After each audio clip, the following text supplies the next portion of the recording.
Hello and welcome to the Katie Halper Show. I'm Katie Halper and I'm joined every week by my co-host Gabe Pacheco. Now on today's podcast, we play you a really great interview that we did with Kareem Estefan, and we also bring you some more of Eli Valley, who we interviewed last week. He's the cartoonist and author of Diaspora Boy, Comics on Crisis in America and Israel. So today we have a great show for you. We are going to be speaking to Kareem Estefan. Can't wait. He's the author of Assuming Boycott, which is about the boycott, the BDS movement, Boycott, Divest, Sanction in Israel. And it's especially relevant because, of course, as we'll get to soon, BDS is in the news because of a bill that's attempting to basically make it illegal to engage in. So, and it's so close to BDSM. You know, maybe that might be a low-hanging fruit of a joke. But... low-hanging fruit. I'm making a little, what's this gesture called? Pretend I'm. It's very lascivious, the gesture that Katie Halper's making. It's like I have a batch. A bushel. A bushel. Oh, yeah. A bushel. Oh, this is way too X-rated. I have a bushel of grapes that I'm touching, holding in my hands, but also combing through with my fingers. Yeah, it looks like you're juggling grapes in your hand. Juggling grapes, yeah. Juggling or cupping, if you will. Yeah. Yeah, anyway. And this has been our segment describing what it looks like you're doing. miming those metal Chinese balls that you sort of circulate in your hands. Totally, yes. Yeah. You're making that motion. I'm making that motion, or it could be seen as an almost flamenco move. Yes. Castanets. Very Iberian Peninsula dancing. Exactly. I like how broad that was, because it could include some Galician dancing. It doesn't have to be flamenco. We're all inclusive here. We're all inclusive. We don't even call them Spanish. It's different nations. We got Galicia, we got Catalonia, Valencia. The Basques are out there. And never forget the Basques, because those are the ones who will really F you up if you forget them. The most violent of all the autonomous regions. Euskadi. Okay. Also happens to be a linguistic mystery. No one knows where that language comes from. Then UFOs. Yeah.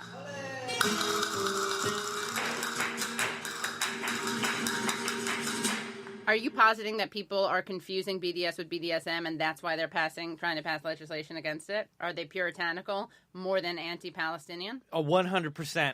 Okay. I think it's all PR, and it's about branding.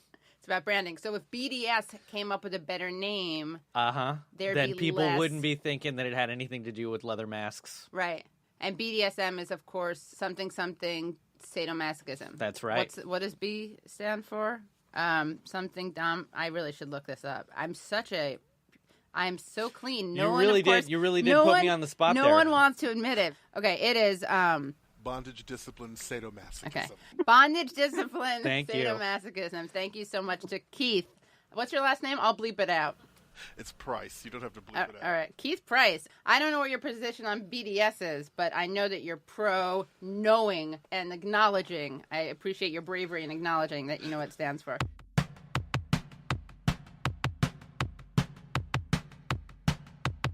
Welcome to the Katie Halper Show. I'm your host, Katie Halper, and as always, I'm here in the flesh, joined by Gabe Pacheco. That's me, Gabe Pacheco. I'm here. He is here. He is indeed present. Please make sure that you rate and review us on iTunes. Join our Patreon campaign. That's patreon.com/The Katie Halper Show. Again, patreon.com/The Katie Halper Show for great bonus content. You can hear The Katie Halper Show every Wednesday at 7 p.m. on WBAI. That's WBAI.org or 99.5 FM on the radio.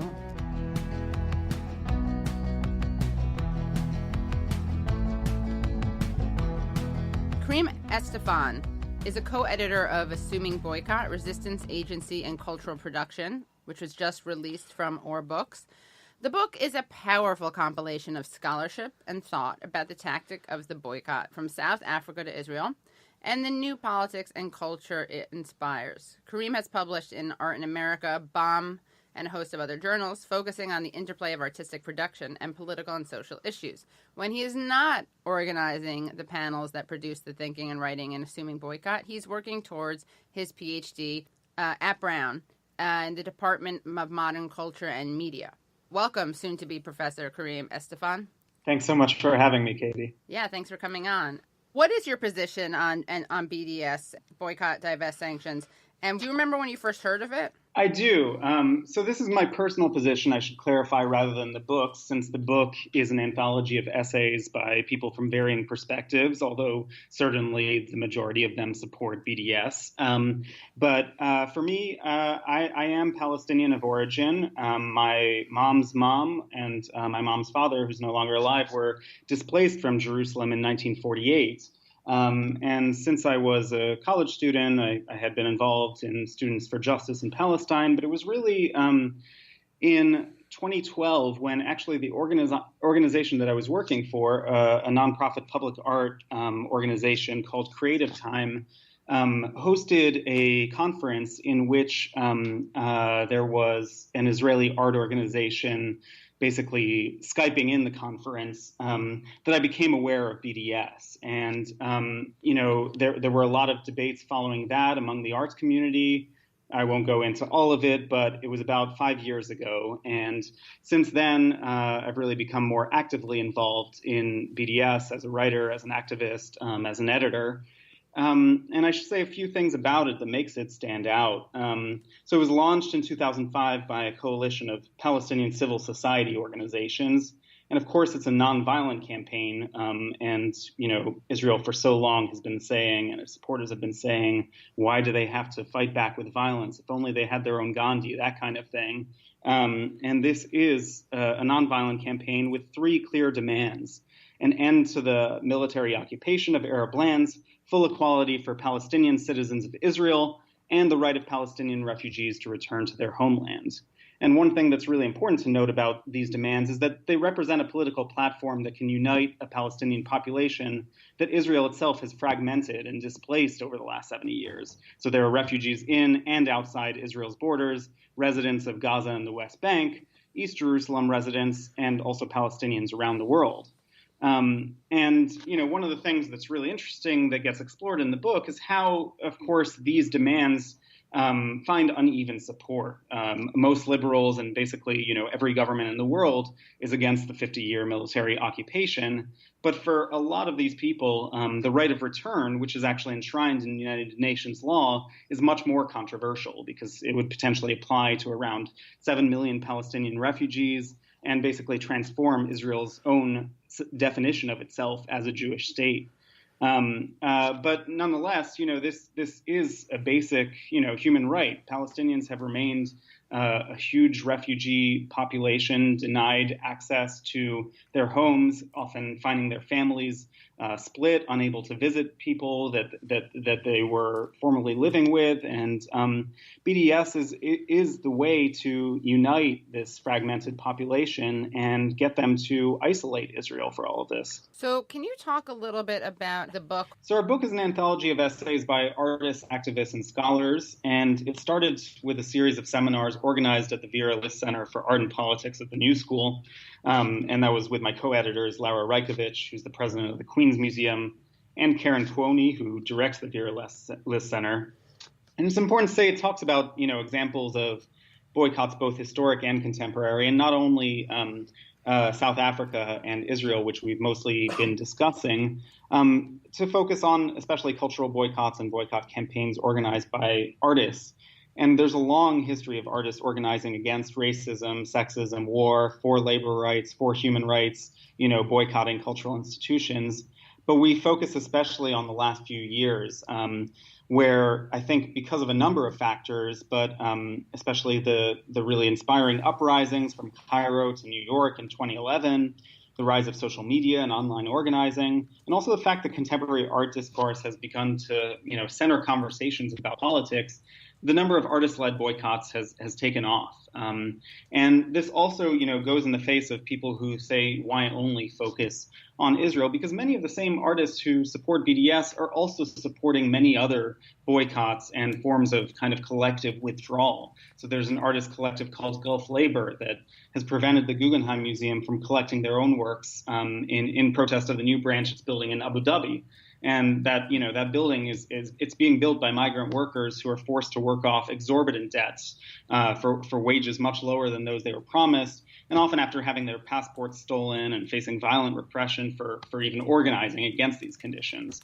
So artists have also boycotted a number of biennials, the Sydney Biennial because its chairman was profiting from Australia's notorious offshore migrant detention centers, Manifesta, which was held in St. Petersburg in 2014, shortly after Russia passed a set of anti-LGBT laws, and the Sao Paulo Biennial is another one that's for receiving funding from Israel. But to just say, this is really a widespread phenomenon happening, among artists and cultural workers right now. And BDS is one campaign for justice among many. And BDS is really also actively pursuing lines of solidarity with other oppressed people around the world.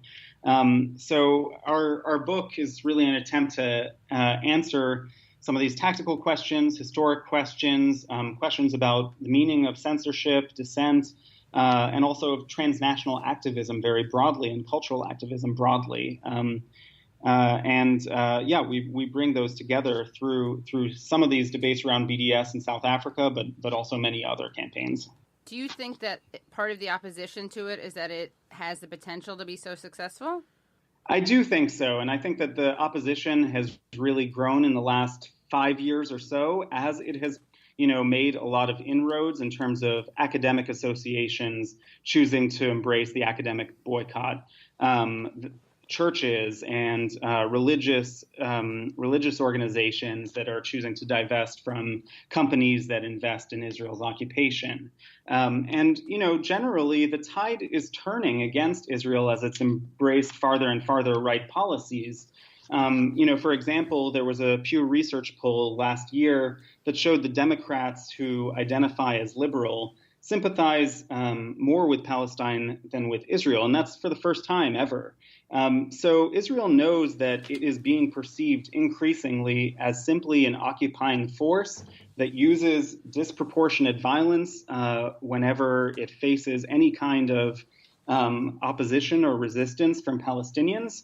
And facing this, they want to end the image of international solidarity for nonviolent resistance, and instead, project an image of intransigent anti-Semitism and, the threat of violence and delegitimization of Israel. So can you talk a little bit about how BDS actually works and functions? The first thing that should be emphasized is that BDS targets institutions and not individuals. So it is not, targeting an Israeli academic saying you cannot have a conversation with this professor because he or she is Israeli. Rather, in terms of the cultural and academic boycott, when there are events that are explicitly sponsored by Israel or institutions that receive Israeli government funding, Palestinians are asking the international community to not engage with them. To give a concrete example, this means that, for example, Naomi Klein will publish a book of hers in Hebrew, but will not publish it on a publisher, a press that receives state funding from Israel. Or in terms of musicians, there's recently been the call to, and it did not work out, to pressure Radiohead not to play Tel Aviv, which was similar to the campaign to stop musicians from playing Sun City, the apartheid resort in South Africa. And by the way, why is Radiohead performing in Israel? Cut to my playing I'm a Creep. But I'm a creep.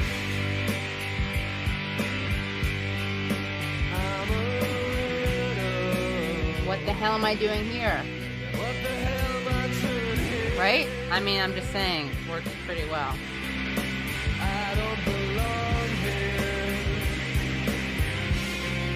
I don't care if it hurts. And that's just the cultural and academic boycott, I should say, which is the focus of our book, Assuming Boycott, and also of my own work. But it's also about basically stopping people from investing in companies that actively support the occupation, whether they're making, technologies that are used in the border wall, or it's that they give technology to the Israeli army. And those are typically enacted at an institutional level, getting pension funds to remove these companies from what they invest in, for example.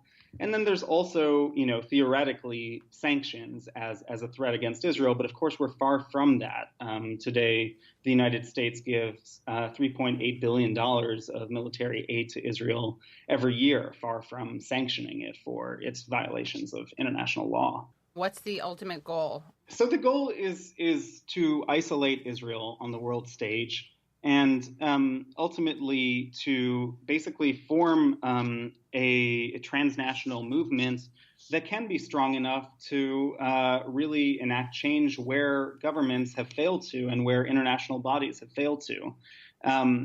One of the things that's debated within our book, which I think is a really interesting and open question, and there are many of these open questions about the path that BDS takes. I don't want to sound as if I have it resolved or that other BDS activists have it resolved, more to defend the reasons that make BDS necessary. But one of the debates is, how can Israeli Jews on the left or simply in support of Palestinian human rights engage BDS? What does it mean that it will also necessarily, in some senses, isolate them? And how can they find other platforms to create, either with Palestinians or with the world community that aren't supported by the Israeli state?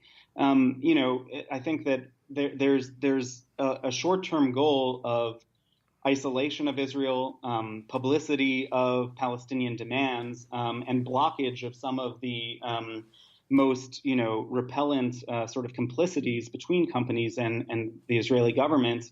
But what that looks like in the future is certainly, up for grabs. And even at the level of what people see as a solution, BDS activists are not all on the same page. Certainly, most support a binational egalitarian democracy in Palestine, Israel, rather than the so-called two-state solution. But what the contours of that will look like, what even the right of return will look like, these are certainly unresolved issues. What are some of the debates within the pro-BDS movement?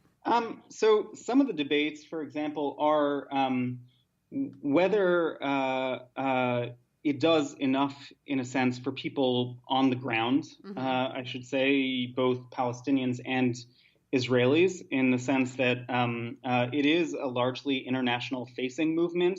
And I don't at all want to speak for Palestinians living in the occupied territories. My own situation is very different, and I've only spent a number of weeks in Palestine and Israel. But their feeling about BDS is not necessarily always a direct connection to its tactics. Although boycotts of Israel in various forms have been part of the Palestinian movement, really, going back to before Israel's inception with the Great Arab Strike of 1936 to 39, but also the first Intifada, a largely nonviolent movement that included boycotts and strikes at its center.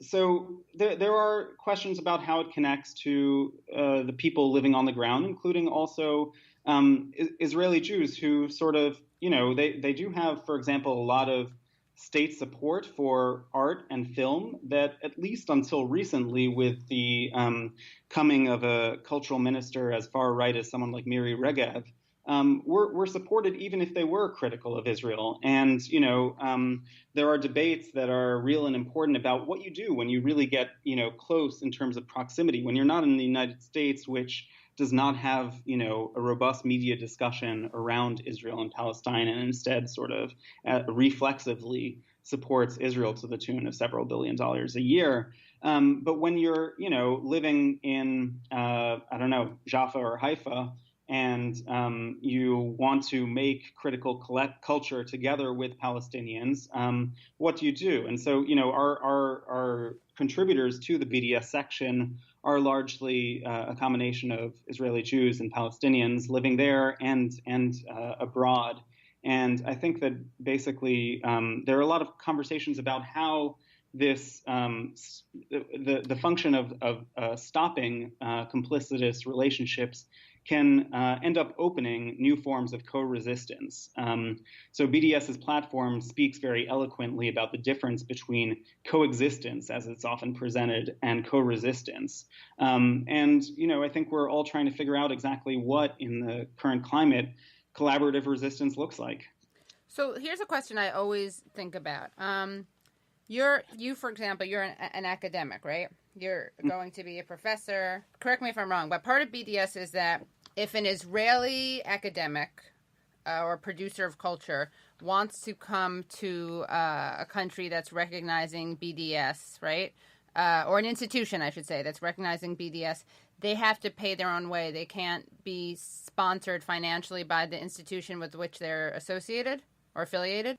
They cannot be coming on the money of an Israeli institution. They could by private individuals or, in this day and age, who knows, GoFundMe or Indiegogo. Sure. But yes, that's correct. So, okay, what if there were a boycott called against the United States, which you could argue violates human rights as much as Israel does, in one large part by funding Israel so much, right?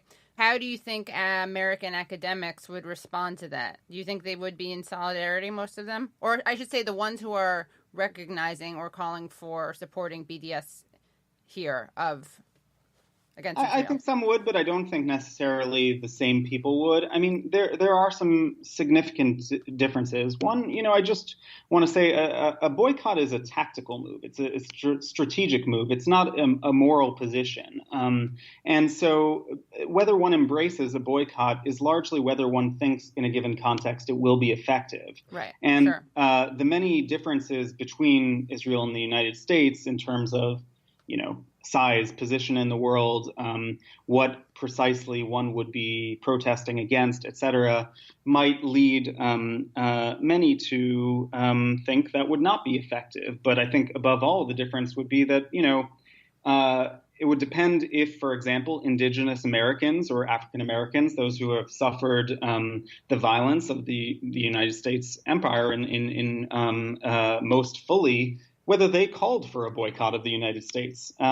This was something that, came up a bit at the beginning of the Trump administration. I did hear conversations about whether the U.S. should be boycotted academically because of the Muslim ban, the travel ban. I don't think I really saw that conversation take off that much. And I think that the most, important difference that we see is that this is explicitly a movement that is called for by Palestinians, by those harmed by Israel's policies. And, when one debates BDS, one often hears, why not boycott Iran? Why not boycott Saudi Arabia? Why not boycott this and that country that has a reprehensible human rights policy?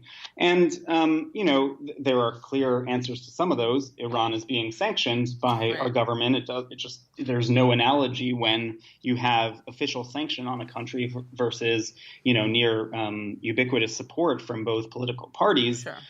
But there are also, there's also a response that this should really be based on what those who are oppressed want and believe is effective, because here Palestinians are saying, this is what we think can change things. And we are asking you, the international community, to do this because the international community is not doing anything for us right now. Right.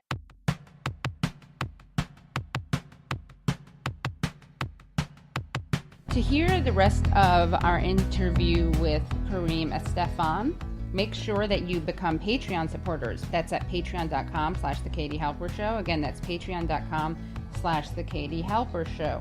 And in this bonus extended interview, we talked to not only Kareem, the editor of Assuming Boycott, but we also talked to Adam Johnson. And Adam Johnson is, of course, the media critic, journalist. He's been on the Katie Halper Show before. He has a new podcast called Citations Needed, which is a great media criticism podcast that he does with Nima Shirazi.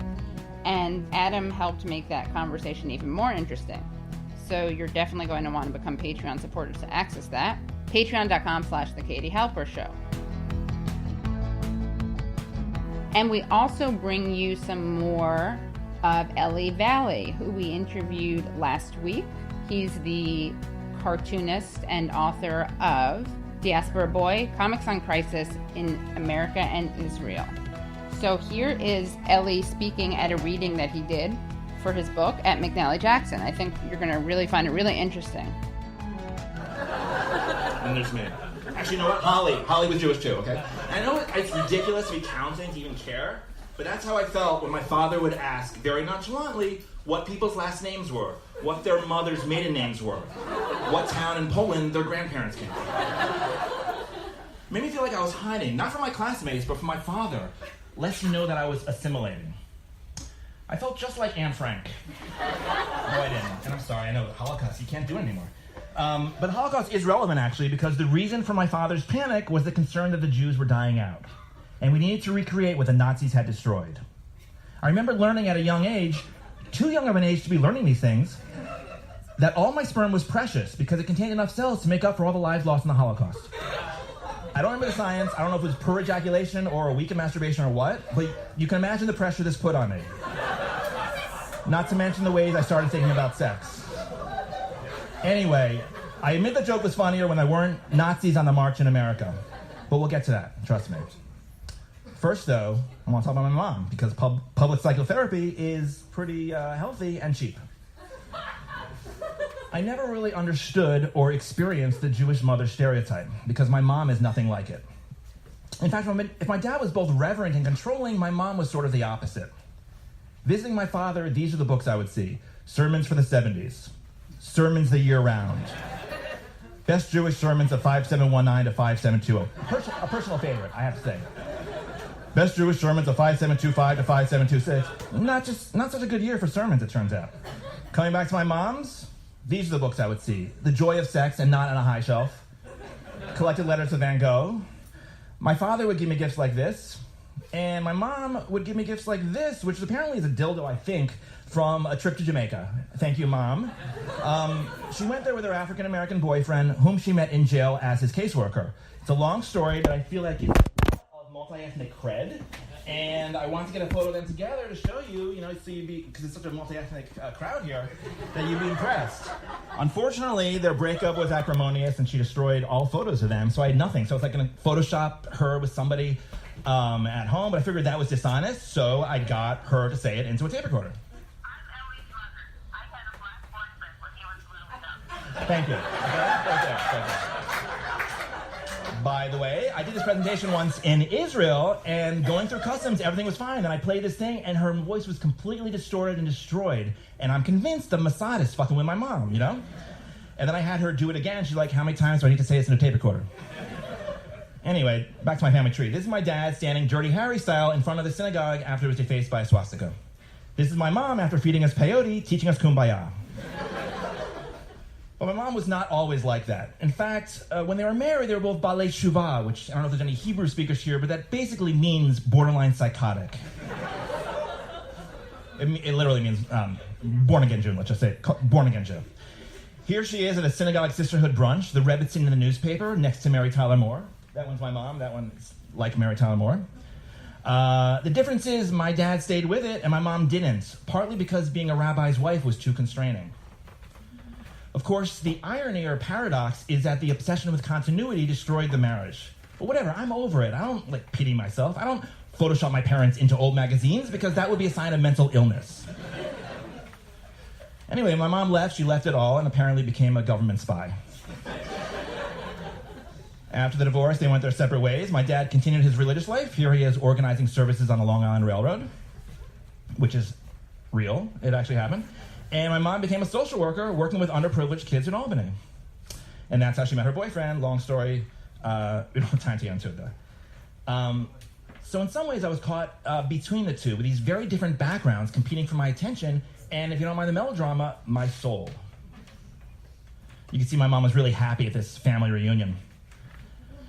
But ultimately, if I had to choose between going to services on the LIRR and playing jump rope with kids in Albany, I prefer playing jump rope in Albany. And yet, this is something that the ardent defenders of the faith do not seem to understand about my work. It is still my culture, and I'm still fascinated by it and fixated on it. It's a great reservoir of narrative and artistic inspiration, and I refuse to let it be defined by the schmucks. And I should add that it's not just that my mom stopped being religiously observant. She also brought me up with a certain unique perspective. You can see that in this letter that she wrote me when I was in summer camp, the same year that bar mitzvah photo was taken. This is how she closed it. The 4th of July is approaching, a time when we must remember the struggles that our forefathers endured to establish on this continent a nation independent of the Queen and King of England, which land was to subsequently become a far greater threat to and violator of human rights, both here and abroad, than the parental England ever was. However, we must perform our patriotic role and light a sparkler. My son, I know you will carry on the family tradition and fart on the flag. Oh, my love, Mommy. I think it's really special, the ending, I think. So it should be no surprise that I identified so strongly with MAD when I first discovered it. Anyway, if I'm fascinated by and fixated on the Jewish stuff, the question becomes, will I go my father's route and draw it as adorable kittens singing the Israeli national anthem? Or will I go my mother's route and draw it as violent chimpanzees warring for tribal territory? Or to put it another way, this or this? And if it's the latter, and it is, it's kind of a rhetorical question, is that really self-hatred or is it actually Jewish cultural pride? That's another rhetorical question. It's Jewish cultural pride. And the comics in this collection are an articulation of that pride. But because they express pride in non-Zionist and secular terms, they've been dismissed as the opposite of proud. In fact, the most ardent and vocal defenders of the faith have dismissed them as self-hating. Why is Jewish pride called self-hatred? Why are Jews who stand with an anti-Nazi activist termed self-haters who should be barred from inclusion in the Jewish communal tent? Whereas Jews who celebrate Nazi fanboys are considered the embodiment of authenticity and pride. That's Mort Klein, the head of the Zionist Organization of America, with Sebastian Gorka, Nazi fanboy. How do we enter this topsy-turvy universe in which some of the country's most prominent Jewish activists gave a standing ovation to the hero of American Nazism in the Ku Klux Klan? That's the reception Trump received at AIPAC's annual conference in 2016. To understand that, you'll have to buy my book. But briefly, we're at the tail end of a culture war that's defined Jewish authenticity for a century. Because when Zionists emerged on the scene over 100 years ago, they weren't just aiming to create a Jewish state. They were trying to refashion the very image and essence of the Jew. After centuries of anti-Semitic imagery, they were going to turn the tides and create a new Jewish prototype of farmers and fighters. Oh, I'm sorry, that's North Korea. I'm sorry. I don't know how that happened. I'm sorry. Apologies. Anyway, the images are amazing. This is from an advertisement for a Teuton machine from 1908 that literally promised to turn Jews into Teutons. Yeah. By the way, there's like 18 men here. There's a woman there. There's also one woman here. So it shows they're progressive. But they didn't simply envision a reborn Jew. They also depicted the diaspora Jew, a physical and emotional state that they were trying to leave behind that was inferior. Here are some lithographs by the Art Nouveau Zionist artist Ephraim Moshe Lilian, which depicted diaspora Jews as covered in barbed wire, sitting on a sinking boat next to the literal embodiment of death. And here's one of his drawings reproduced on a stamp in Israel. This Nazi image of Aryan versus Jew could have been used with little alteration in a Zionist pamphlet about new Jew versus diaspora Jew. To this day, Zionist thought needs its foil, and the foil is not the Palestinian, the foil is the Jew. I know this is where it gets very preachy, and I'm sorry, but I am my father's son, and those books had an effect on me. So my Diaspora Boy character is a satire of a century of hatred, what I would call genuine self-hatred, by the architects and ideologues of Jewish national rebirth. That quote, "He is ridiculous and hateful to all men of high standards," is not from Mein Kampf. It's how Max Nordau, one of the architects of Zionism, referred to diaspora Jews. And it didn't stop with the establishment of Israel. Whether it's intellectuals, Israeli writer, Jews in France are partial Jews. By the way, I love the ad on top. Plant a tree for only $18. You're a partial Jew, but plant a full tree. Or government ministers, Israeli justice minister, assimilation of diaspora Jews fulfills Hitler's vision. Or the prime minister, no future for diaspora Jewry. Or state-run ads urging Israelis to serve diaspora Jews from being lost through intermarriage. Or state-financed propaganda outfits bifurcating Jewish history between death camp despair on the one hand and military conquest on the other. It's different than the old lithographs, but it's the exact same theme. I still remember visiting the Diaspora Museum in Tel Aviv, Israel's national edifice dedicated to chronicling the way Jews live outside of Israel. I actually love the Diaspora Museum because it's the saddest museum in the world. Look at these poor, miserable synagogue goers, these colorless corpses at prayer. True story, in Prague, the Nazis had intended to create a museum of an extinct race. In Tel Aviv, the Israelis succeeded. There are over 100 figurines in the exhibits there. Not a single one is smiling. The term conflict gets overused, I know, but Jesus Christ, this is diaspora's hallucinatory nightmare prison theme park. And that's not supposed to be a concentration camp, that's supposed to be a market square. Oh, hi, Franz. If only Israel existed, our lives would have sunlight and color. I love Jews of World Renown exhibit, empty. By the way, possibly an electrical malfunction, but I am a polemicist and I will take what I need. My favorite, actually, is the wedding display. Sweetheart, you're getting married today, but you live in the diaspora, so put on your miserable face. Even the violinist is crying. So, by the way, sometime in the past few years, they got rid of these displays, but thankfully I'd already taken about 500 photos. Now, here's the thing. If you take a trip from Tel Aviv to Jerusalem, you go to Yad Vashem, Israel's Holocaust Memorial and Museum, you'll find a model of Auschwitz. From the changing area to the gas chambers to the crematoria, using the same style, the same colorless, tragic bodies that we saw in the Diaspora Museum. Now, it's understandable in Yad Vashem because it's mimicking the Nazi campaign of dehumanization. But it's not understandable in the Diaspora Museum unless you understand Zionism. When we speak about self-hatred, this is government-sponsored self-hatred created to sustain a national mythology. And when we in the diaspora buy into this, when a community dominated by non-Orthodox, not particularly Zionist members grants Orthodox and Zionist Jews the role of the truest forms of Jewish expression, we adapt a cultural identity of self-negation and self-hatred. Which brings us to the present moment and why I think Diaspora Boy has additional urgency today. The comics in this book chronicle a decade in which claims of self-hatred were used to marginalize not only the culture but the politics of the American Jewish majority. As Israel embraced a demagogue who's waged war not only on marginalized communities but on the very institutions of democracy itself. Like Trump, anathema to American Jewish values. We had this test and we failed it. Back to rallies for a moment. I found another rally photo, this one from 10 years ago. That's me with a sign I drew of Abe Foxman rallying outside the 92nd Street Y when he was speaking there. By the way, I wasn't just some psychopath in the street, I wasn't alone. It was like a bunch of people were rallying. We were rallying because Foxman had positioned the ADL against a congressional resolution recognizing the Armenian genocide. Now that is progression actually right there. From imaginary Nazis to actual Nazis to what? What's in between? A word choice, genocide?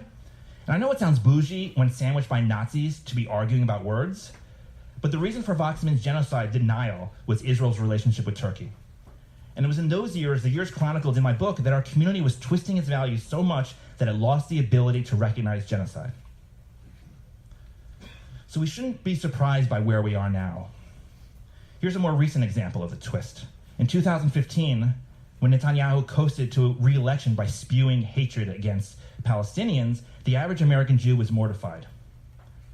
Even the Obama administration, which by then had given up trying to make any changes with the extremist Israeli government, was shocked and put out a couple statements of criticism, divisive rhetoric. But American Jewish leadership, from the ADL to the American Jewish Committee to AIPAC, put out the most horrified statements condemning not Netanyahu's bigotry, but the Obama administration itself for having the chutzpah to criticize a would-be autocrat. But, sorry, I'm getting a little pissed off now.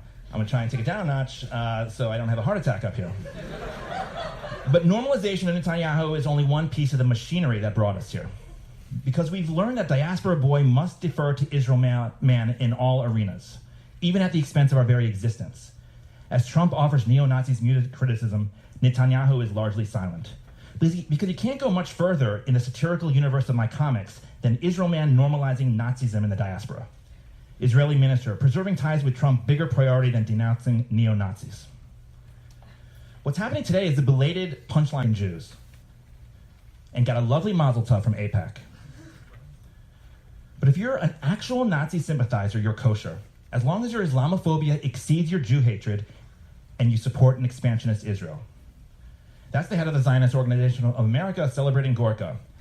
If we ever make Yad Vashem Part 2, this photo should be in the entrance.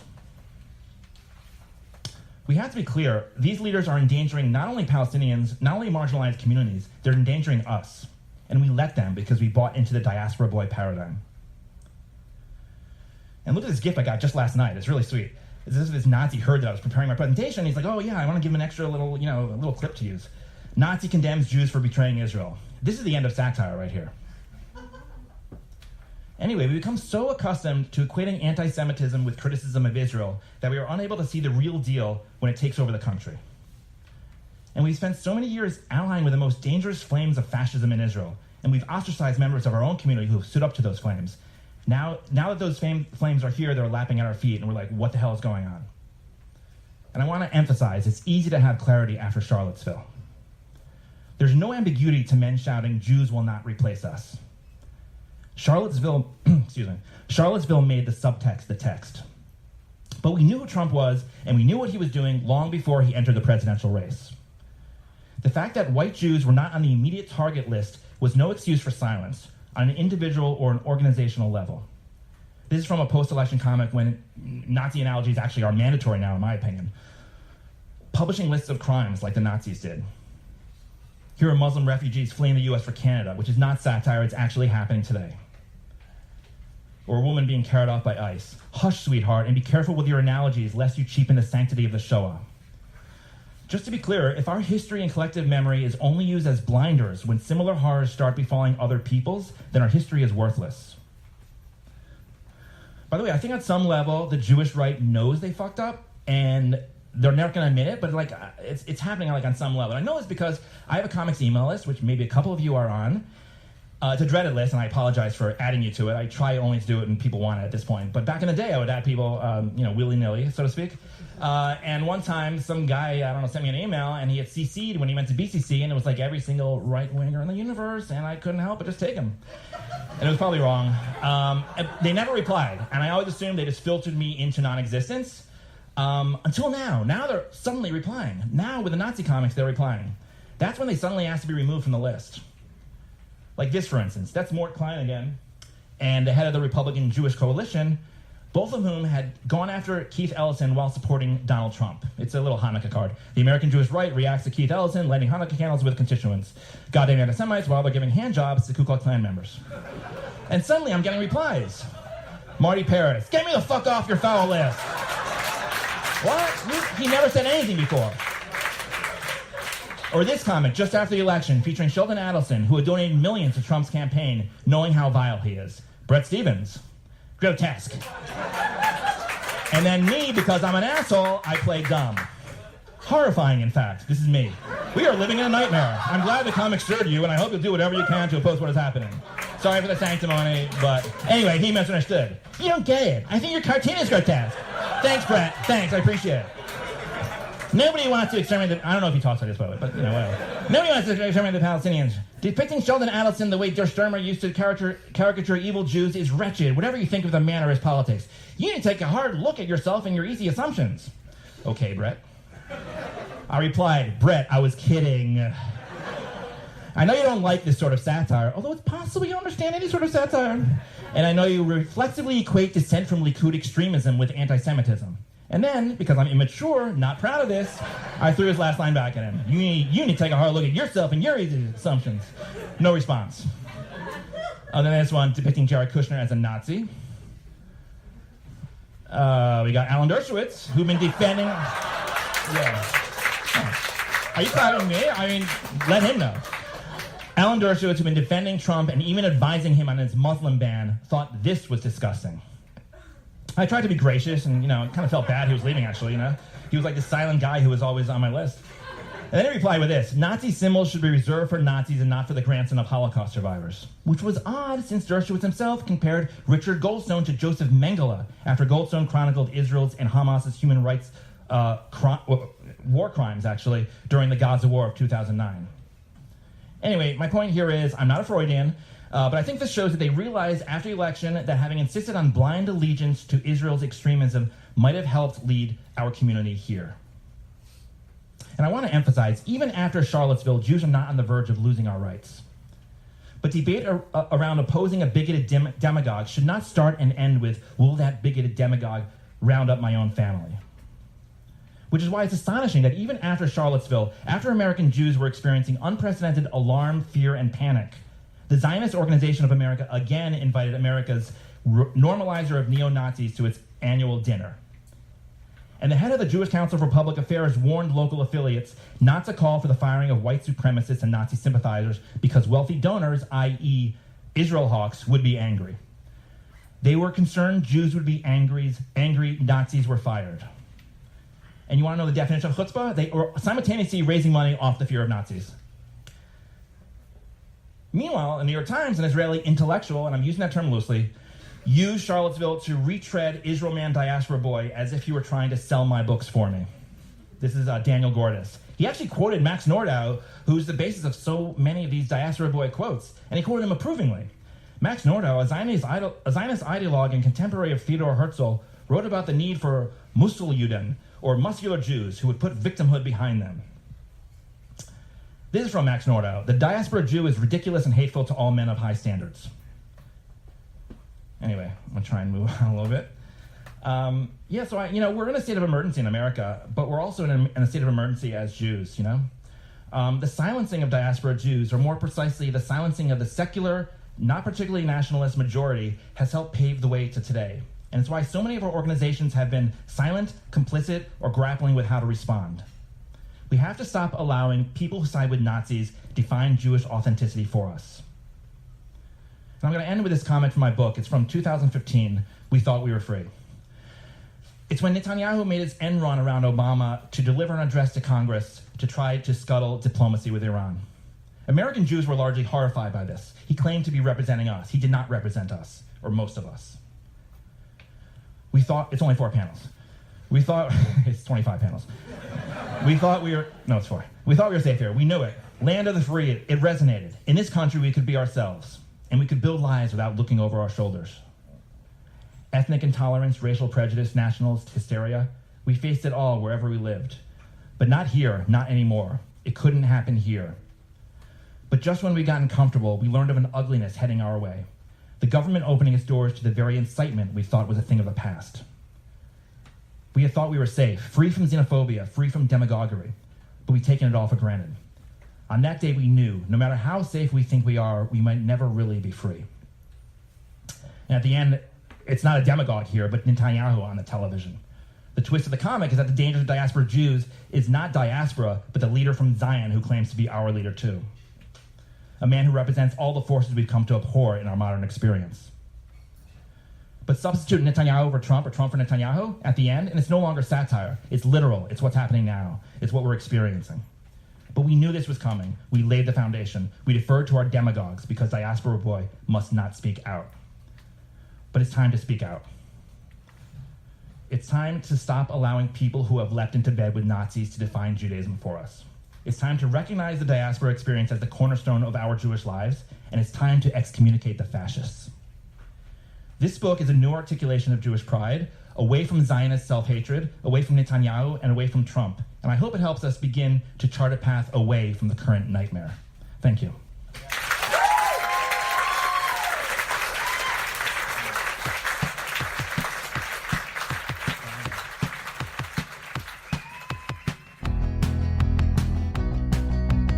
That was Eli Valley, author of Diaspora Boy, Comics on Crisis in America and Israel. And before that, we were talking to Kareem Estefan. Now, if you guys want to have those books, either Kareem Estefan's Assuming Boycott or Eli Valley's Diaspora Boy, you can go to give2wbai.org, type in the word Finkelstein, Finkelstein, and you will get access to a 3-book package, which includes Assuming Boycott, edited by our guest Kareem Estefan, and which also includes Diaspora Boy, Eli Valley's book, and a book by Norm Finkelstein, Method and Madness. And it also includes a really nice tote bag from Or Books. Again, make sure you become Patreon supporters so you can hear the rest of our interview with Kareem, which is joined by Adam Johnson, host of Citations Needed podcast.